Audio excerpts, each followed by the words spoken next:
Hello, good evening and welcome. I'm Karima Brown and you're watching Political Exchange, where we unpack Africa's political economy. Zimbabwe, South Africa's northern neighbour, is gearing up for elections amid a cash crisis that could impact the smooth running of the entire exercise. More so if one considers that many of the enabling mechanisms meant to level the playing field and ensure free, fair and transparent elections are simply not in place. So what does a cash-strapped Zimbabwe on the eve of its most important election hold out for its citizens, and of course also for the rest of SADC? To help us unpack the issues, I'm joined by Webster Zambara. He's from the Southern Africa Institute for Justice and Reconciliation. In Johannesburg, I'm joined by Professor David Moore from the University of Johannesburg. Gentlemen, thank you so much for joining us here on Political Exchange.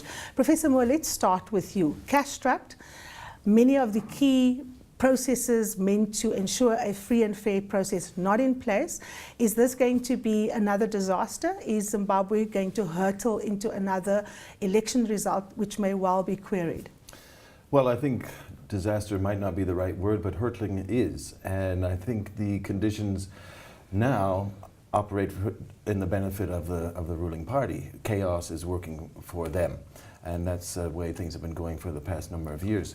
Back in March, there was a memo which came out of the SADC meeting, and it said that SADC would fund these elections. Mm-hmm. The UNDP was asked by Tendai Biti, the Minister of Finance, for the funding, but when it was apparent that the UNDP was going to impose the rules and regulations of a free and fair election, ZANU-PF said, no, don't bother. So ZANU-PF is hoping either to get SADC to pay, or another angle was to get money from the diamonds or whatever is feeding that machine.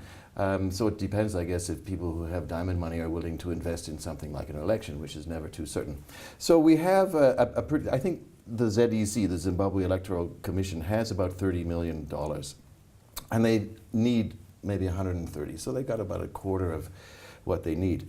Now we are seeing right at this moment a special election where the police and the army are not going very smoothly. Exactly, I might add. exactly. No, that's precisely the point. It is quite chaotic. Mr. Zambara, let me bring you in here. Are we able to use the kind of technical glitches that we're experiencing with the armed forces voting early as a kind of microcosm into what could well be the situation on a much larger scale when the general populace go to the polls on the 31st? Thank you and good evening to viewers. I think it's quite critical to note that these glitches are happening when the Zimbabwe Electoral Commission is only manning about 269 polling stations. And we wonder what the situation will be when they have to deal with about 10,000 police stations with about 6 million registered voters. And I think so far it doesn't bode well in terms of their preparedness, and it doesn't bode well in terms of how the election itself will take place. Particularly if you find what happened even yesterday, incidences of violence where the police force who were trying to vote in Central Harare yesterday had to be dealt with by their colleagues in the anti-riot squad. So we also have that angle of violence happening during an election process, which is quite unique in Zimbabwe because usually the election days are peaceful and organized. But this time, if ZEC doesn't get its act together in the next 2 weeks, we could be in for a very rough ride. Now, of course, everybody makes the point that chaos favors ZANU-PF. Violence favors ZANU-PF because of its traditional hold on the armed forces, the security apparatus of the country. But in a very real way, Professor Moore, the MDC is as boxed in, isn't it? I mean, it cannot very well throw its hands up and say, we can't participate in this election. It would essentially, cancel its entire presence out of the political game, so to speak. Yeah, and in 2005, a half a year before 2005, they said, no, we're not going to go in. And of course, they did go in. And in the past, various splinter parties, Muzarera's party and so on, have not run, and then they just lose out. Now, if the MDC is able to, and the NGO, civil society monitoring, are able to ratchet up a number of really, really big problems, what would be the next step? That's the question you're asking. Would we move into another unity government already? Would SADC say, well, no, wait a minute. Do we postpone these elections until you get things on track? Or will SADC pump that money in to the ZEC and hope that things will work a little bit better? It's an extremely fraught situation.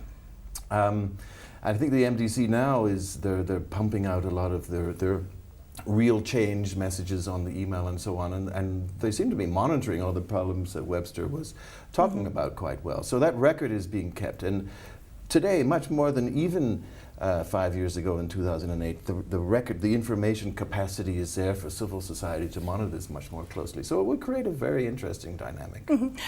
Webster, let me bring you in. We read, of course, that the European Union, traditionally ZANU-PF's kind of Western enemy, if you like, has already indicated that it will be led by the SADC infrastructure on whether this entire process is in fact free and fair and transparent. Is that a victory for ZANU-PF, who's traditionally argued that Western powers ought not to dictate? Or is it a measure of the respect with which SADC is being held by other bodies, particularly non-African bodies, which, many of whom are keen to slot in with an African response to the problems, because invariably whatever fallout happens will be SADC's baby to deal with rather than the EU's? This is a very interesting scenario we are observing. But certainly, this is victory for ZANU-PF, no doubt about it. Because it's when the EU is now saying it is passing on the baton to SADC to make the position, to make a decision that will guide their relations going forward. It is actually an admission that ZANU-PF has stood its ground and said, no, we are not going to have observers from the West. Because the EU and the United States and their compatriots, they tried by all means to influence the position of SADC and to influence the unity government to allow them to monitor. And on this one, they failed. And if you relate just recently, there have been some overtures in trying to have them observe. But more to it is actually a realization of where the center of power is in Zimbabwe, and Mugabe has just proved that, because some rhetoric in the few months ago were suggesting that the MDC may influence the acceptance of EU monitors and Western monitors, and this has failed.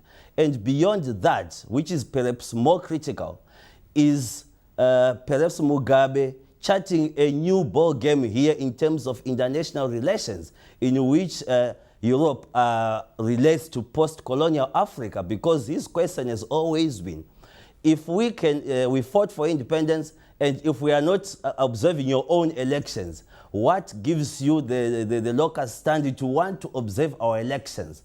And the scenario in Zimbabwe gives a very good background to it, in that I want to play devil's advocate, Webster. Webster, let me come in here. I want to play devil's advocate.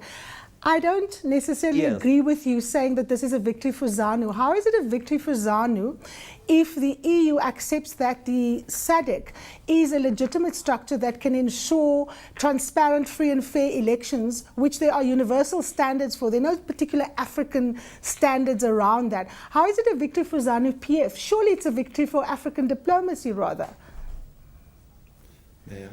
You may look at it that way, but in terms of this scenario, ZANU-PF has always been saying that if you don't remove your sanctions without, you remove your sanctions outrightly without conditions. If you don't, then you don't monitor. And this has been a 50-50. So to ZANU-PF is tit for tat.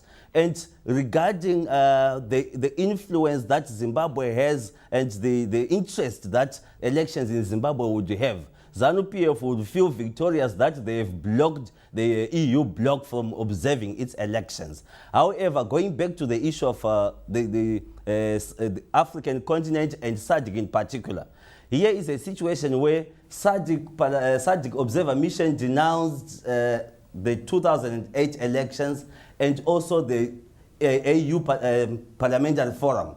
These are the institutions that monitored in 2008, and they decided that this election is wrong. So they are again mandated to observe this election, and the ball is now on Mugabe's court, that you can actually have an election which is monitored by your peers, and if it is wrong, it's not credible. If it is upheld, then good for the country. Okay, let me bring in Professor Moore in here.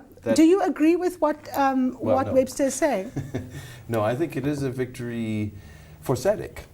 It may look as if it's a victory for Mugabe, but if this was a victory for ZANU-PF, would the rhetoric against Lindiwe Zulu be so strident? Yeah. And you read The Guardian, where there's a story about a Lebanese hit squad being hired and even aiming at Zuma.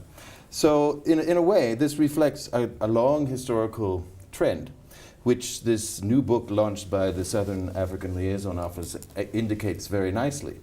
Along with changes in the world, the West is not as powerful as it used to be. So the BRICS, South Africa as a BRIC, have more power in these situations. SADC has gradually moved further and further away from the ZANU-PF type of regime, and it's clear anybody who attends SADC meetings can tell you about how angry SADC is with Zimbabwe. So this makes a perfect compromise.